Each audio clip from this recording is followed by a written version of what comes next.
puasa yang dia lakukan akan menjadi sia-sia. Kenapa? Karena pahalanya hilang. Jadi ini adalah persoalan untuk terkait dengan pahala puasa.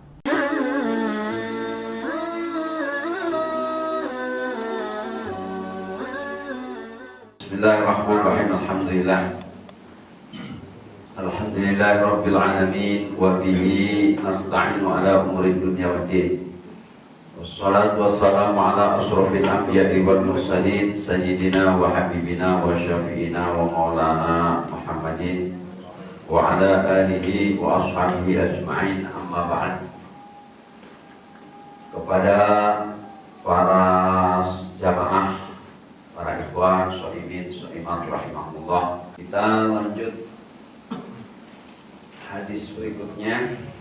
Bismillahirrahmanirrahim. Wa anhu, dan dari sahabat Abi Hurairah radhiyallahu, semoga meridhoi siapa Allah anhu, kepada sahabat Abu Hurairah, qala, berkata Abu Hurairah, qala, telah bersabda Rasulullah sallallahu alaihi wasallam, man lam ya'da, man siapa orangnya, lam ya'da yang tidak meninggalkan, siapa man akan qaula zuri, ucapan dusta, wal amala, dan berbuat, melakukan, bihi, dengan zur,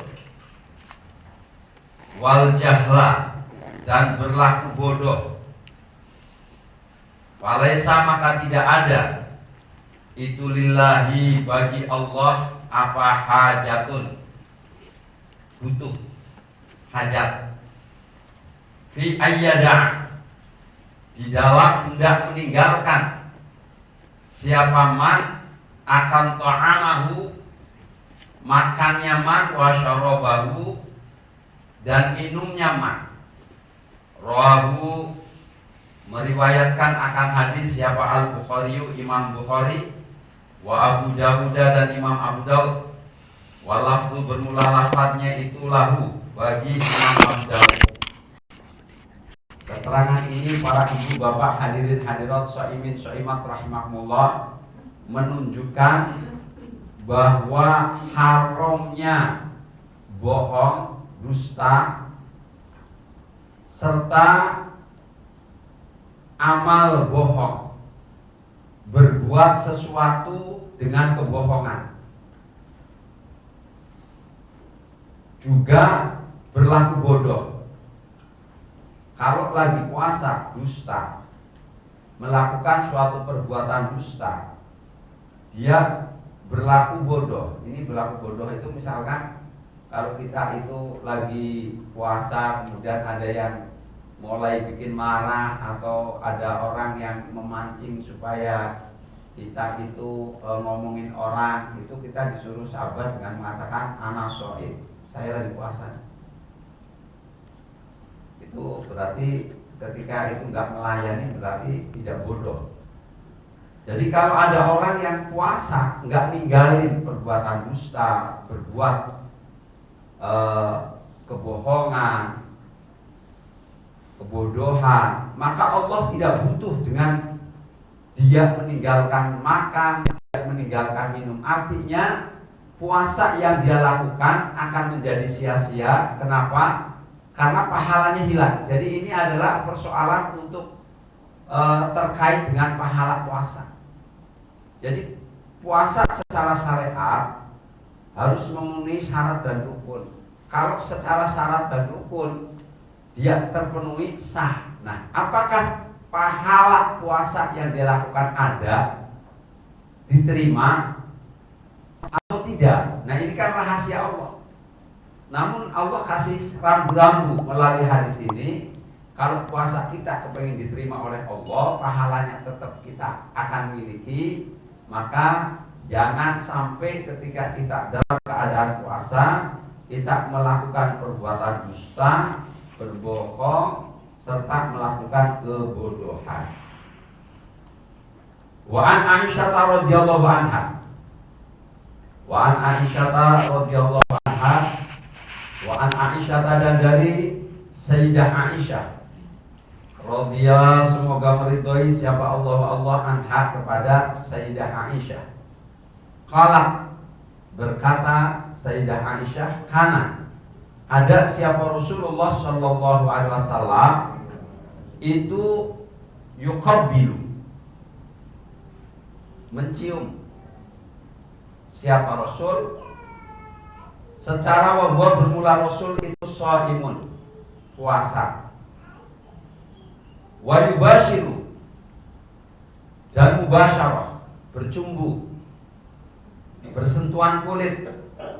Siapa Rasul wabwa secara bermula wabwa Rasulullah itu shaimun, puasa. Walakinnahu, dan tetapinya Rasulullah itu, karena ada siapa Rasulullah itu, amlakakum, lebih memiliki kalian semua, liirbihi, kepada hajat dan anggota Nabi, lebih kuat menahan nafsu.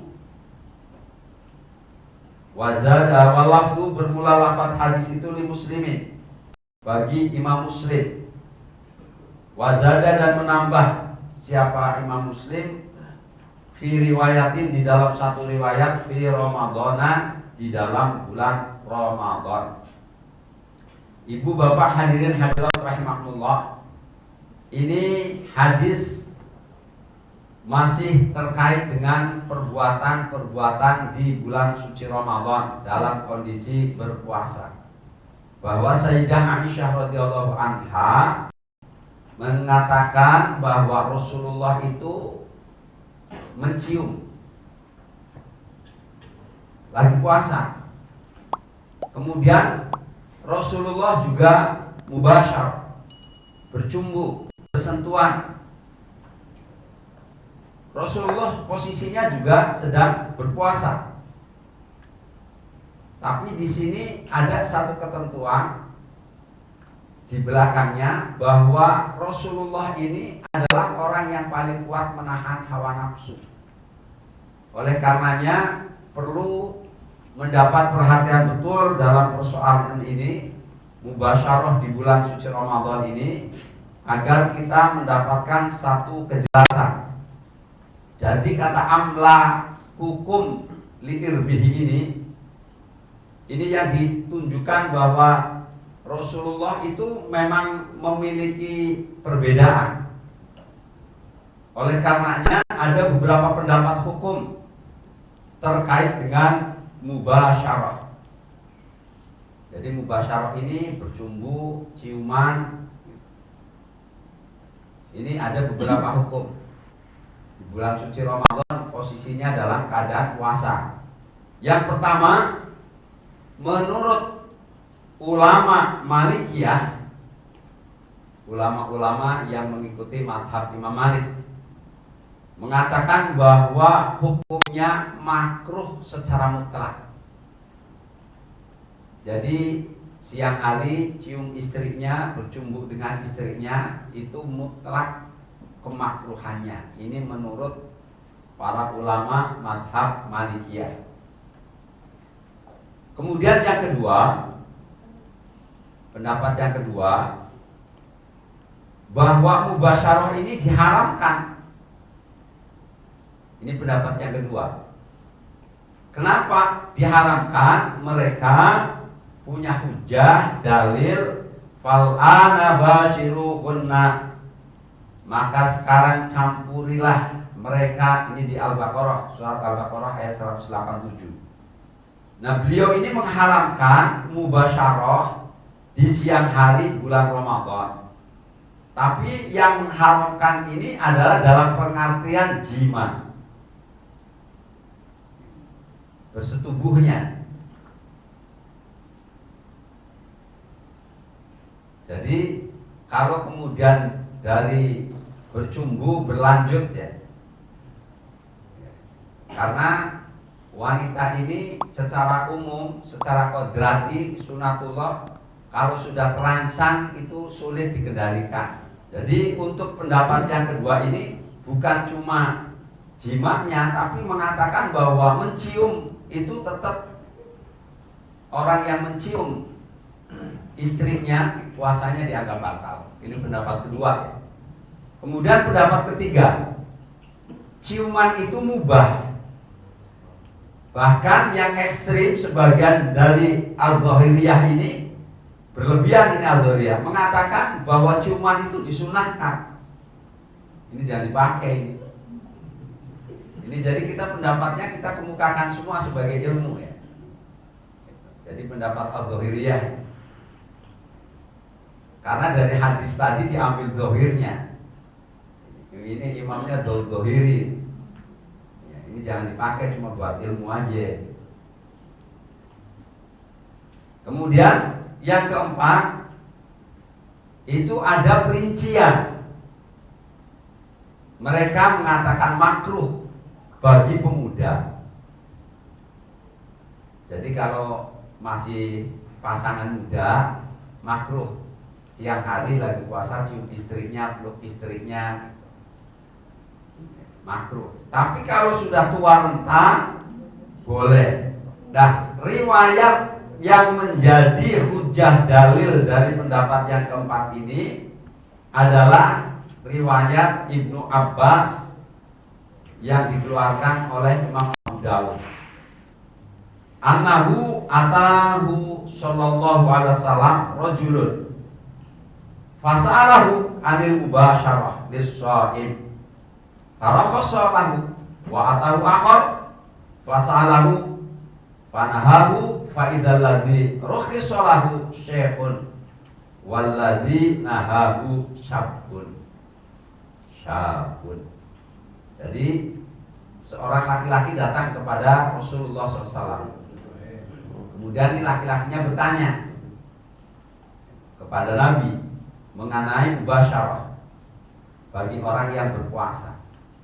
Maka beliau memberikan keringanan padanya, memperbolehkan. Begitu ada yang datang lagi, seorang laki-laki nanya hal yang sama, beliau melarang. Kenapa?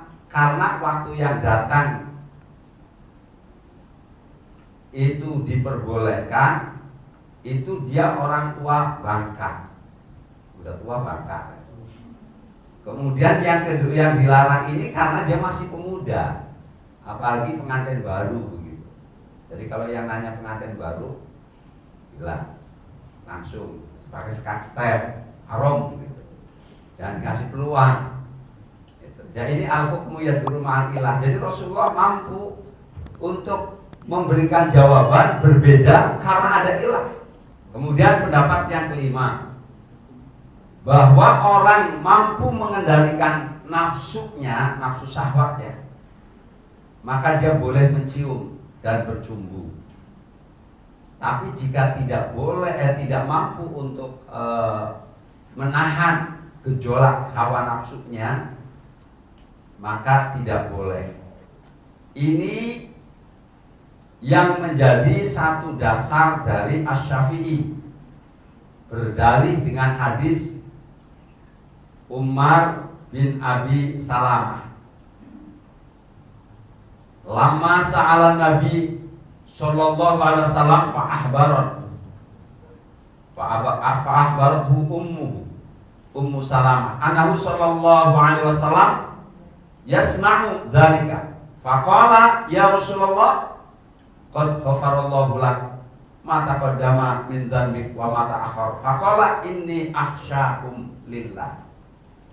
Jadi ketika sahabat Umar bin Abi Salamah bertanya kepada baginda Nabi Muhammad sallallahu alaihi wasallam, maka ibunya Ummi Salamah memberitahukan padanya bahwa Nabi sallallahu alaihi wasallam melakukan hal demikian, melakukan mubasyarah.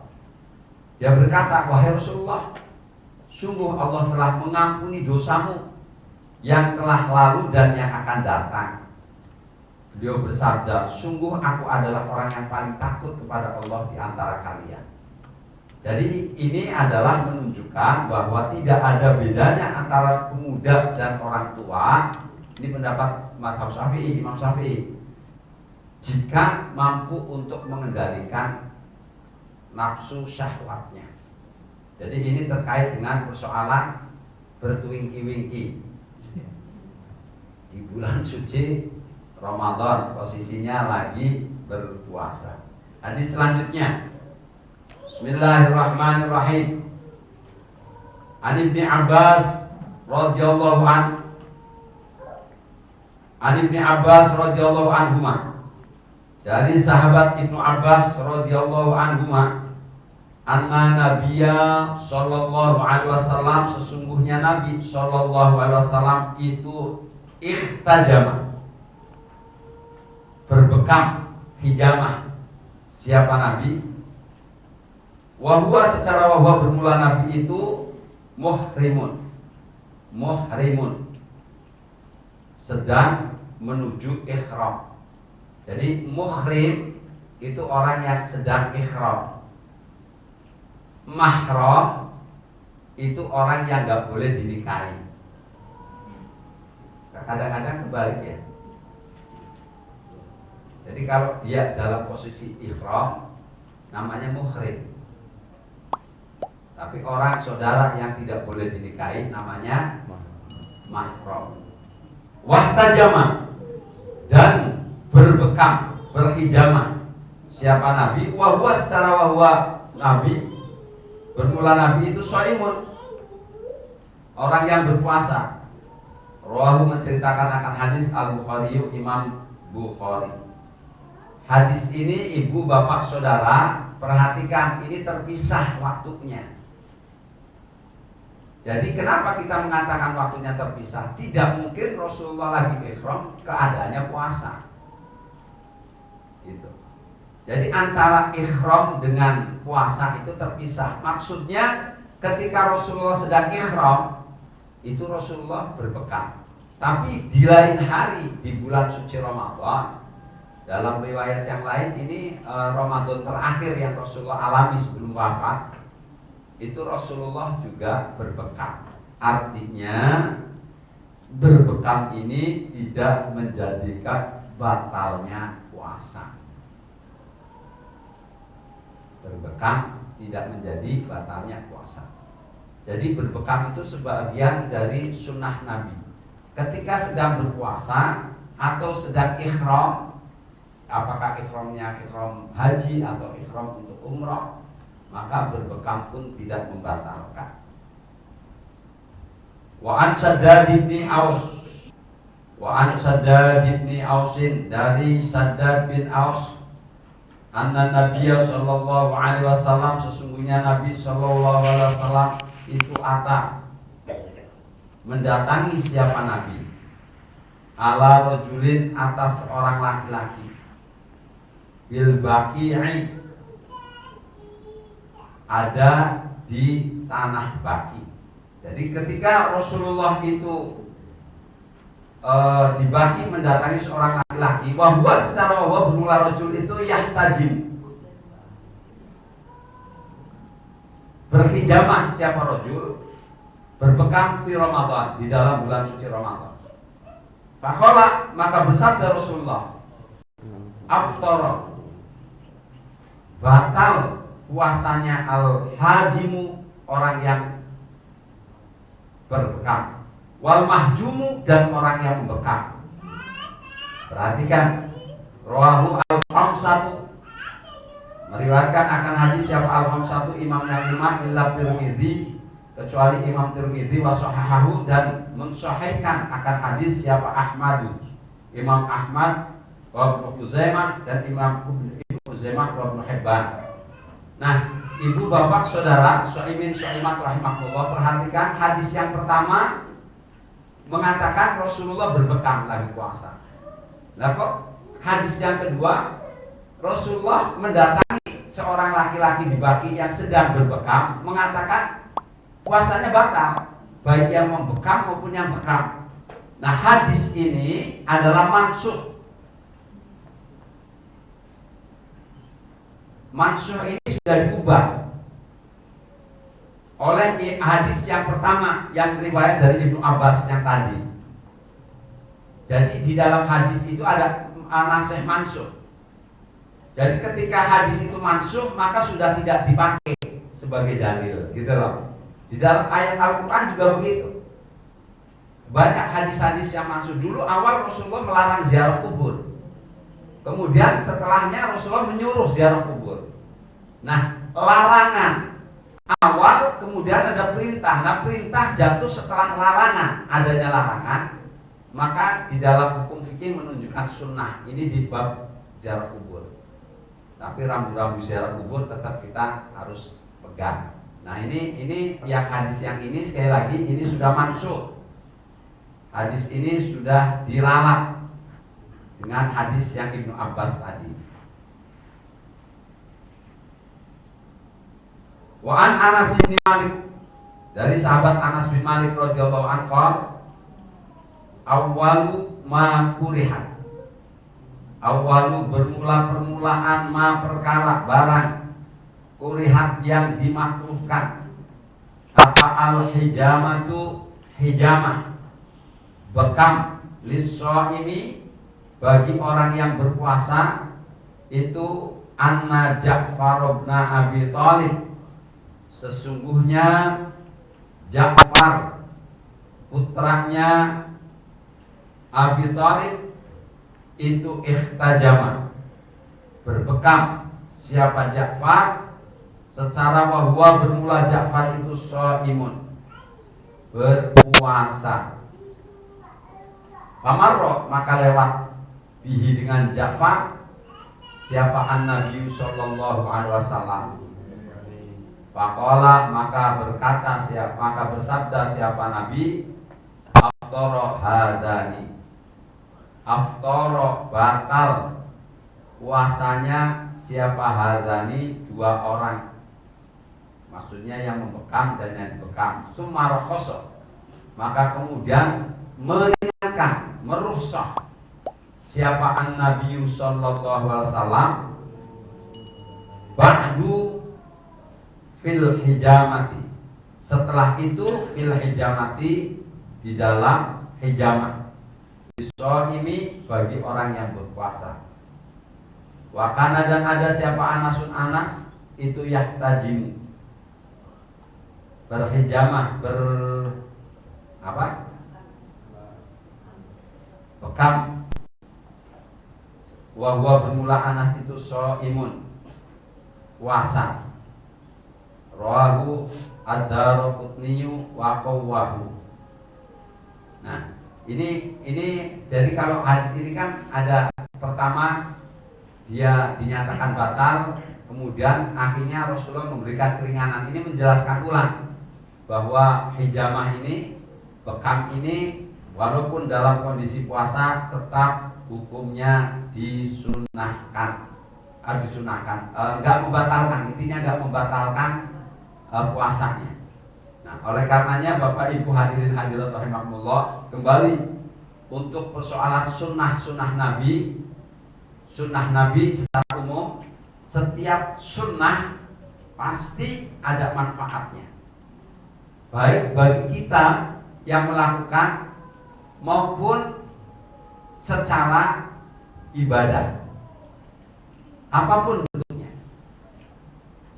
Dan sekecil apapun sunnah itu pasti manfaat. Minum, kalau di taklim ta'alim, di bidayatul hidayah, kalau anak, santri, orang minum sambil berdiri, itu ilmunya hilang separuh, manfaatnya hilang. Makanya nggak boleh minum sambil diri. Minum sambil diri aja nggak boleh, apalagi sambil jalan. Minum sambil diri aja nggak boleh, apalagi makan. Kan begitu. Kenapa? Itu kan dari sudut ilmu, dari sudut adab. Tapi ternyata berdasarkan penelitian ternyata betul. Kita itu ada spenger di sini, ada saringan yang masuk kepada makanan, minuman itu masuknya kemana? ginjal. Nah, ketika kita berdiri, kita makan minum, itu springernya nggak berfungsi. Ada saringan yang untuk menyaring racun, non racun, sehat, nggak sehat, itu ada springer. Nah, ketika berdiri dia nggak fungsi. Jadi kalau makanan ada racunnya, ada bakterinya, itu masuk nanti ke ginjal. Tapi kalau duduk, springernya itu berfungsi. Begitu juga makan. Nah, kita makan, sahur itu sunnah. Sunnahnya sahur, makannya sedikit. Sahur sunnah, sunnah makan sahur sedikit. Para hadirin jamaah rahimahullah, sampai berkam, mudah-mudahan kita semua puasanya diterima oleh Allah Subhanahu wa taala, diberikan afiat kesehatan sampai di bulan Syawal, tanggal 1 Syawal. Mudah-mudahan kita bisa menjalankan aktivitas seluruh ibadah di bulan Ramadan ini, dan mudah-mudahan sekali lagi ibadah kita, puasa kita, tarawih kita, tadarus kita semuanya diterima oleh Allah Subhanahu wa taala, dan mudah-mudahan Allah masukkan kita bersama-sama ke surga Allah Subhanahu wa taala. Ya Rabbana a'tarafna wa annana asrafna 'ala al-lagha asrafna fatub 'alaina tawbah wastur lana al-awrati wa aminir rawati waghfir li walidina wal ali wal ikhwani wa sairil hilali wa kulli dhi mahabbah wal muslimina ajma'in rabbi fasma fadla wa judamanna